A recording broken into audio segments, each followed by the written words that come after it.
guys! Welcome back to my channel and magluluto tayo ngayon ng pesto.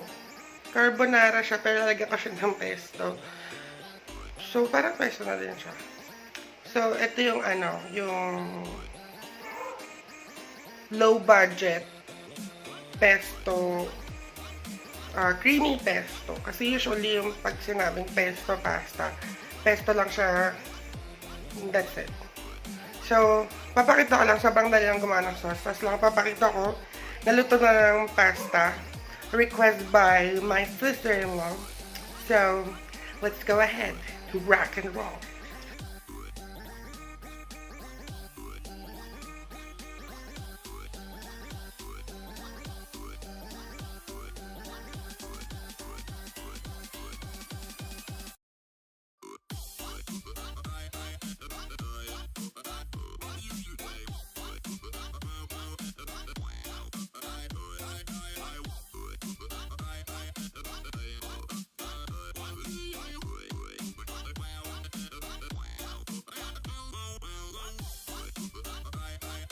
So, nag-preheat na tayo ng oil, half teaspoon, tapos lalagyan natin siya ng around 2 to 3 tablespoons ng butter.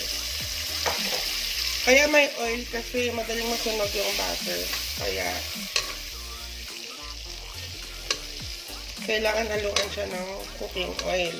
Kahit anong oil, basta yung walang lasa like sesame oil or olive oil. Pero if you want to use olive oil, that's fine as well. So, kahit di pa siya tunaw, okay lang. Lalagyan natin ng onions.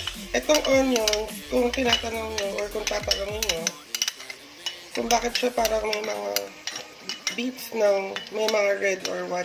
This is yellow onion, one large yellow onion. Ginamitan ko siya ng food processor kaya meron siya ng mga bits ng ham. Inuna ko yung onion kesa yung garlic kasi madaling masunog yung garlic. Since na pesto siya or white sauce, mas maganda kung wala siyang makikitang brown-brown, ganun. For aesthetics lang.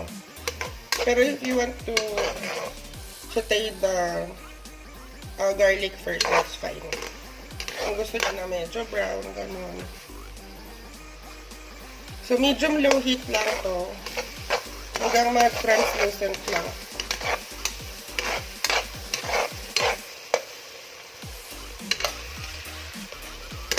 So, pagka nag-translucent na siya, lalagay ko na yung garlic.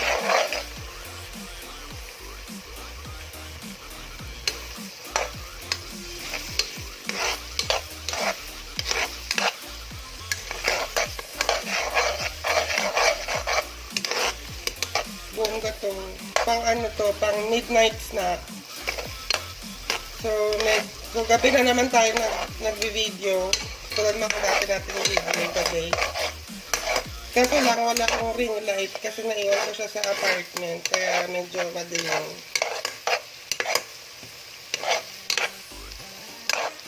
Maingay kasi dito pagka umaga. Maingay silang lahat. Yes?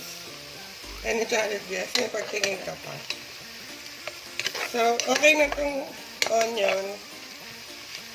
Lalagay na natin itong garlic. 1 bulb ng garlic to. Tapos, peanut processor ko lang. Pero kung wala kayong processor, pwede na naman agta din na lang. Or minced garlic, tapos minced onion. Yung iba, walang nilalagay na onion. Yung iba, garlic lang. Yung iba naman, onion lang yung nilalagay. Pero, syempre, mas masarap kapag kaparin. Meron. Since na ayoko, hindi natin i-achieve yung brownness ng garlic. Susunod ko naman yung processed ham. Ano to, this is 250 grams na ham.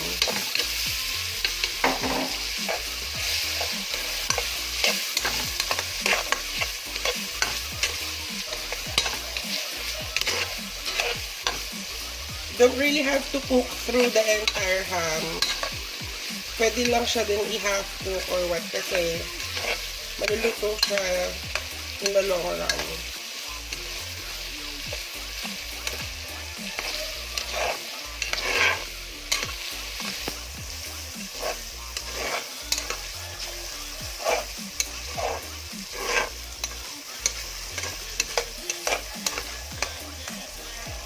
So, ang taga-video pala natin for today is yung sister-in-law ko na tuwing madaling araw bumababa.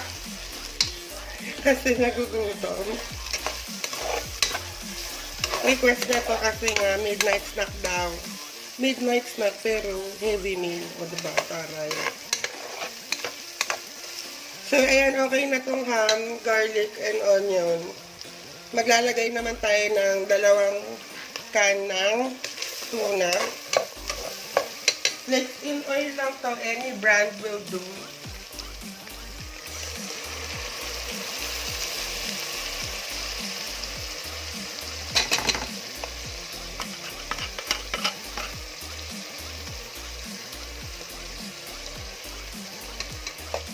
Ayan.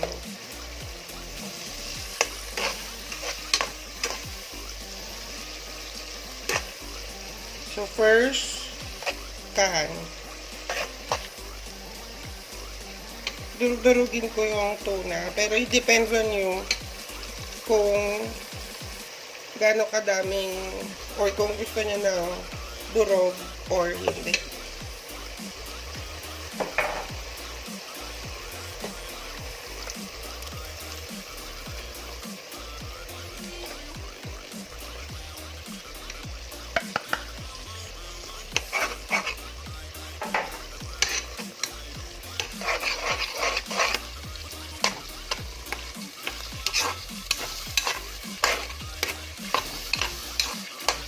Yan na siya.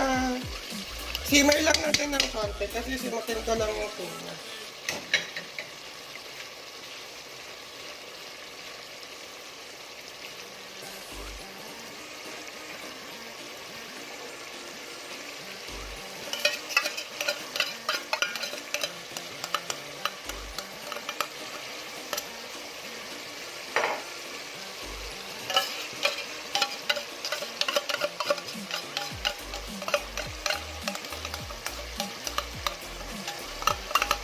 Since na-cook tuna na to or tuna in can, after paglagay niyo ng tuna, you can put the all-purpose cream. Pero ako kasi, sinisimmer ko siya ng konti. Kasi nag-iiba yung lasa nung oil ng tuna. Parang mas na-enhance pa yung flavor.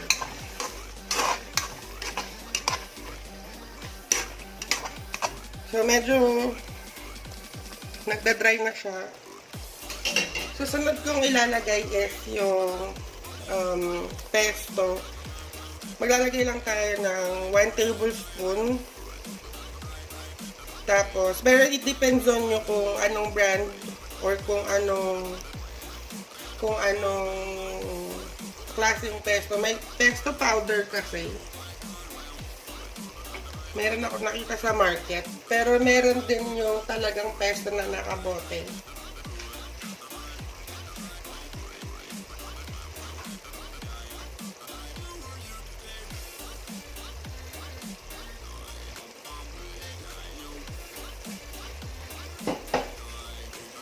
So, ito yung lalagay natin na pesto.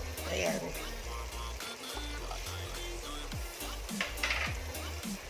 One tablespoon or 1 spoonful. Etong pesto, hindi ko talaga siya sinusukat kasi depende na lang to sa panglasa nyo. May brand kasi na pesto na parang sobrang tapang ng basil. Meron naman na parang wala lang. Ayan. So, 1 spoon, siguro mga 1.5 tablespoon ng pesto.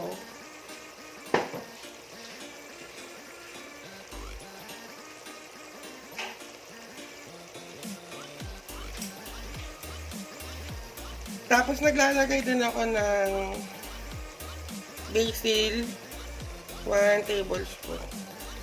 Ayan. Kasi, pesto din siya. Pangdagdag siya ng basil dun sa pesto.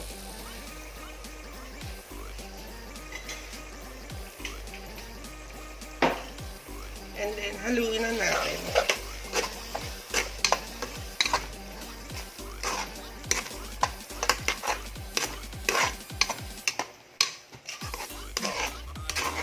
Ayan.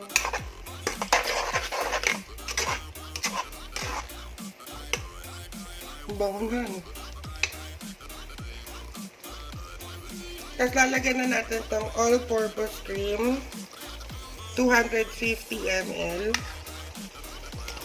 Chilled to, kaya baka magtanong kayo bakit buo-buo siya. Hindi po siya sira, hindi siya panis.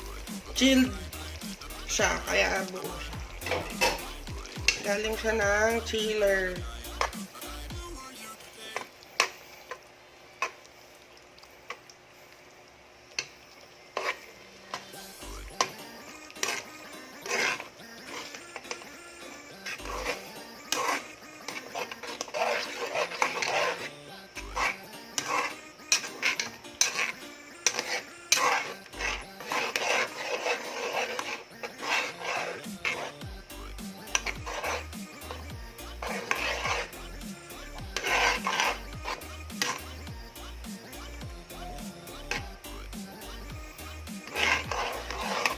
So, simmer lang natin siya ng konti.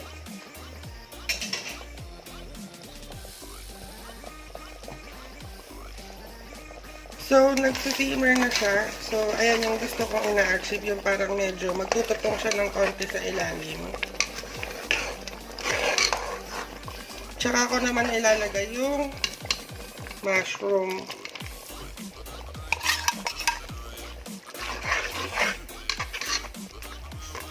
Yung mushroom pwede rin isama sa paggisa, pero ako sinasama ko siya sa paglagay or sa last part na. Kasi luto na siya eh. Yan. Pagkalagay ng mushroom, lalagay naman natin yung cream of mushroom.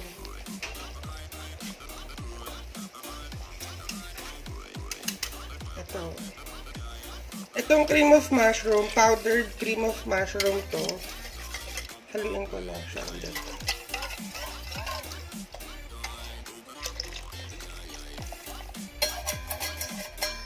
Tapos, nilagyan ko lang siya ng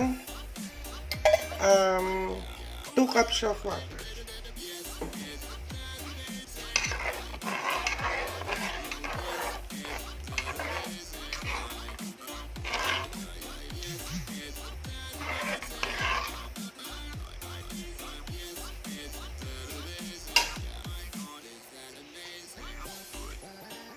So, antayin lang natin siyang kumulo or yung consistency na hinahanap natin. Medyo malapot siya.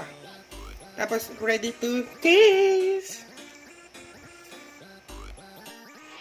Hi guys! Welcome back to my channel. And ito, na-request for midnight snack. Pero, heavy meal siya. So, magkakaroon tayo ng taste test. Tatlo sila. Una-una yung kapatid ko na twin. Janara!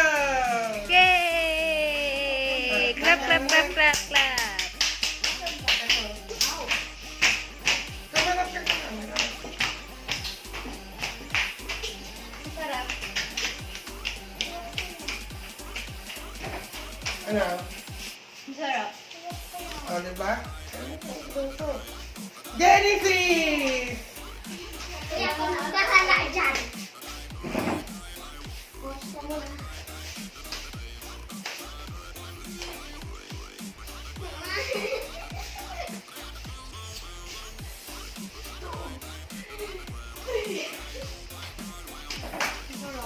Sarap? Eh, ba't nakatalikod ka? Una!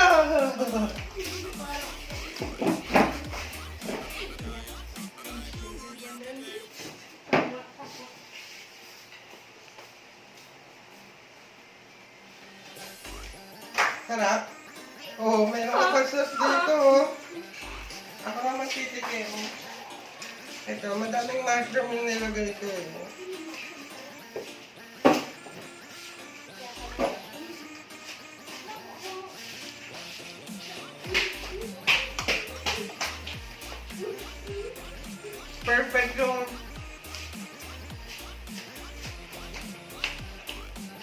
Perfect yung lasa niya. Thank you so much.